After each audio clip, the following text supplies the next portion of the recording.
আসসালামু আলাইকুম everyone. Job circular today YouTube চ্যানেলের পক্ষ থেকে সকলকে জানাচ্ছি শুভেচ্ছা। আশা করি সকলে ভালো আছেন। ভূমি রেকর্ড ও জরিপ অধিদপ্তরে বিশাল একটি সরকারি চাকরির নোটিশ প্রকাশিত হয়েছে। এই সংক্রান্ত সকল বিষয়ে আপনাদের সাথে বিস্তারিত আলোচনা করব। কোন পদে কতজন নিয়োগ দেওয়া হবে, শিক্ষাগত যোগ্যতা কী কী লাগবে, কীভাবে আবেদন করবেন, সমস্ত বিষয় এ টু জেড বিস্তারিত আপনাদের সাথে আলোচনা করব। তো অবশ্যই ভিডিওটি না টেনে সম্পূর্ণ ভিডিওটি দেখবেন। মূল ভিডিওটি শুরু করার আগে সকলের কাছে ছোট্ট একটা রিকোয়েস্ট, যারা এখনও চ্যানেলটা সাবস্ক্রাইব করেনি তারা অবশ্যই চ্যানেলটা সাবস্ক্রাইব করে আমাদের সাথেই থাকবেন, আর যারা অলরেডি সাবস্ক্রাইব করেছেন তাদেরকে অসংখ্য ধন্যবাদ। তাহলে চলুন মূল ভিডিওটি শুরু করা যাক। তো নোটিশটি 2 সেপ্টেম্বর 2024 প্রকাশিত হয়েছে। তো এখানে আমি সর্বপ্রথম যে পদটি নিয়ে আলোচনা করব সেটা হচ্ছে সেইনম্যান। এখানে গ্রেড কোরি অনুযায়ী বেতন স্কেল থাকছে মোট 145 জন নিয়োগ দেওয়া হবে। মাধ্যমিক স্কুল সার্টিফিকেট বা সমানের পরীক্ষা উত্তীর্ণ প্রার্থীগণ আবেদন করতে পারবেন।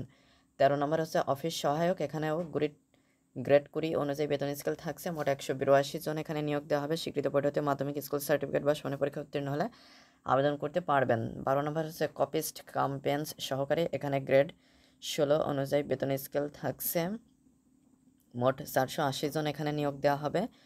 কোনো স্বীকৃত বোর্ড হতে অনন্য দ্বিতীয় বিভাগ বা সমানের জিপিএ সহ উচ্চ মাধ্যমিক সার্টিফিকেট বা সমানের পরীক্ষা উত্তীর্ণ প্রার্থীগণ আবেদন করতে পারবেন। এছাড়া কম্পিউটার চালনায় দক্ষতা থাকতে হবে এবং কম্পিউটার মুদ্রাক্ষরে প্রতি মিনিটে ইংরেজিতে 20 এবং বাংলায় 20 শব্দের গতি থাকতে হবে। 11 নম্বর হচ্ছে জাজ মহড়ার। এখানে গ্রেড 16 অনুযায়ী বেতন স্কেল থাকছে মোট 422 জন এখানে নিয়োগ দেওয়া হবে। স্বীকৃত বোর্ড হতে অনন্য দ্বিতীয় বিভাগ বা সমানের জিপিএ সহ উচ্চ মাধ্যমিক সার্টিফিকেট বা সমানের পরীক্ষায় উত্তীর্ণ প্রার্থীগণ আবেদন করতে পারবেন। কম্পিউটার চালনায় দক্ষতা থাকতে হবে। 10 নম্বর হচ্ছে খারিজ সহকারী। এখানে গ্রেড 16 অনুযায়ী বেতন স্কেল থাকছে মোট 474 জন এখানে নিয়োগ দেওয়া হবে। কোনো স্বীকৃত বোর্ড হতে অনন্য দ্বিতীয় বিভাগ বা সমানের জিপিএ সহ উচ্চ মাধ্যমিক সার্টিফিকেট বা সমানের পরীক্ষা উত্তীর্ণ হতে হবে।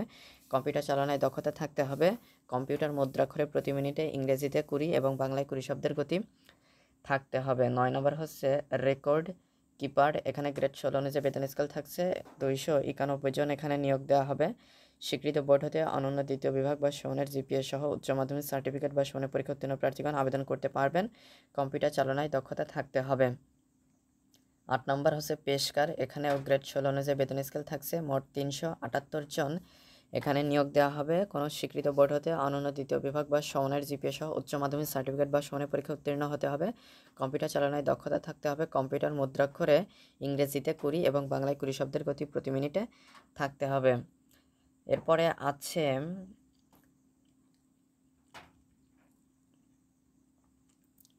অফিস সহকারী কাম কম্পিউটার মুদ্রাক্ষরিক 7। এখানে গ্রেড 16 অনুযায়ী বেতন স্কেল থাকছে মোট 21 জন এখানে নিয়োগ দেওয়া হবে।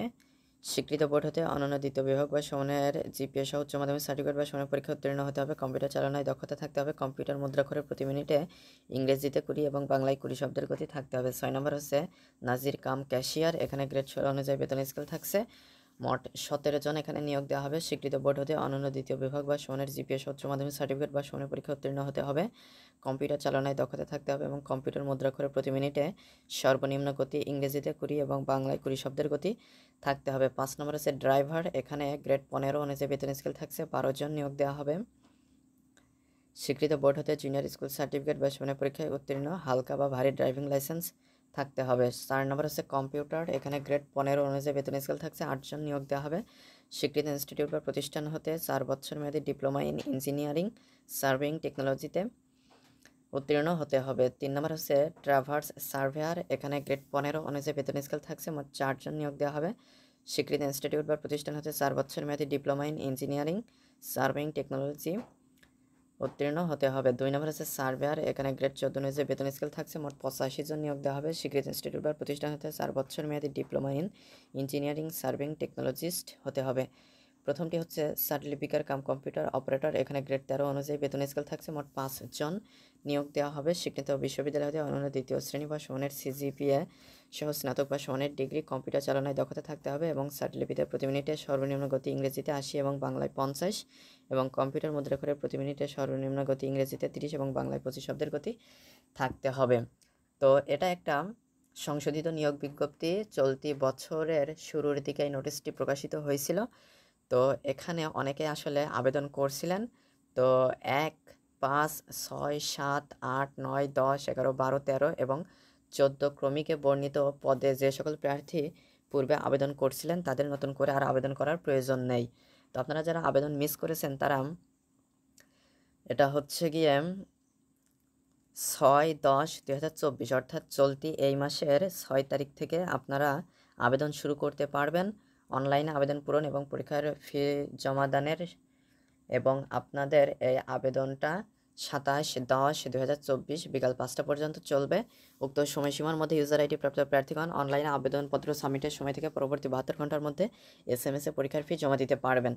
তো আপনারা ফর্মটা সাবমিট করার সময় যে স্বাক্ষরটা আপলোড দিবেন তার দৈর্ঘ্য 300 হবে এবং প্রস্থ 80 পিক্সেল হবে এবং রঙিন ছবির দৈর্ঘ্য 300 এবং প্রস্থ 300 পিক্সেল স্ক্যান করে নির্ধারিত স্থানে আপলোড করতে হবে। ছবির সাইজ সর্বোচ্চ 100 কিলোবাইট এবং স্বাক্ষরের সাইজ সর্বোচ্চ 60 কিলোবাইট হতে হবে। অনলাইনে আবেদনপত্রে পূরণকৃত তথ্য যেহেতু পরবর্তী সকল কার্যক্রমে ব্যবহৃত হবে সেহেতু অনলাইনে আবেদনপত্র সাবমিট করার পূর্বে যে সকল তথ্য আপনারা দিয়েছেন সেই তথ্যগুলো সঠিকভাবে যাচাই করে তারপরে সাবমিট করবেন।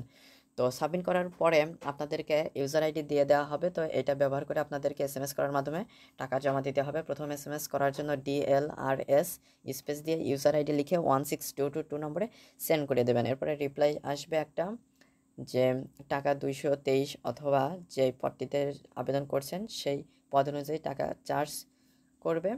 তো দ্বিতীয় এসএমএসটা করার প্রয়োজন পড়বে আপনাদের। এরপরে দ্বিতীয় এসএমএসটা করার জন্য DLRS সবগুলো বড় হাতের অক্ষরে স্পেস দিয়ে ইয়েস লিখবেন, স্পেস দিয়ে পিন নাম্বার লিখে 16222 নম্বরে সেন্ড করে দেবেন। এরপরে রিপ্লাই হিসেবে আসবে congratulations applicants name payment completed successfully. তো এরকম একটা রিপ্লাই চলে আসলে আপনাদের আবেদনটা সম্পূর্ণ বলে গণ্য হবে। তো আপনারা এই এসএমএস করার জন্য অবশ্যই টেলিটক প্রিপেইড সিম ইউজ করতে হবে। আর আপনারা ফর্মটা সাবমিট করার সময় যে ফোন নাম্বারটা দিয়েছেন সেটা যে কোনো নাম্বার হলেই চলবে, বাট নাম্বারটা সবসময় চালু রাখতে হবে, কারণ পরবর্তী নির্দেশাবলী ওই নাম্বারে এসএমএস করার মাধ্যমে আপনাদেরকে জানিয়ে দেওয়া হবে। তো আপনারা অবশ্যই নাম্বারটা চালু রাখবেন এবং মেসেজগুলো চেক করবেন। এছাড়াও এখানে আরও কিছু বিষয় উল্লেখ করা রয়েছে। তো আপনারা যারা আবেদন করতে চান সমস্ত বিষয় একটু বিস্তারিত পড়ে বুঝে তারপরে আপনাদের যে পদটা পছন্দ হয় সেটায় আপনারা আবেদন করবেন। তো এর পরবর্তী ভিডিওগুলোতে আপনারা কিভাবে অনলাইনে আবেদন করবেন সেই প্রসেস এবং এসএমএস করার মাধ্যমে কিভাবে টাকা জমা দেওয়া যায় সেই প্রসেসও আমি আপনাদেরকে দেখিয়ে দেবো। তো অবশ্যই এই ভিডিওটি লাইক কমেন্ট এবং শেয়ার করবেন এবং আপনারা চ্যানেলটি অবশ্যই সাবস্ক্রাইব করে রাখবেন। এর ফলে আপনারা পরবর্তী ভিডিওগুলো খুব সহজেই আপনাদের কাছে নোটিফিকেশন যাবে। এর জন্য বেল আইকনটা অন করে রাখবেন, ফলে আপনারা আপলোড দেওয়ার সাথে সাথে সেই ভিডিওগুলো দেখে নিতে পারবেন। তো আশা করি মূল বিষয়টা বুঝতে পেরেছেন। তো আজকের ভিডিওটি এ পর্যন্তই, পরবর্তী ভিডিওতে কথা হবে। ধন্যবাদ সবাইকে।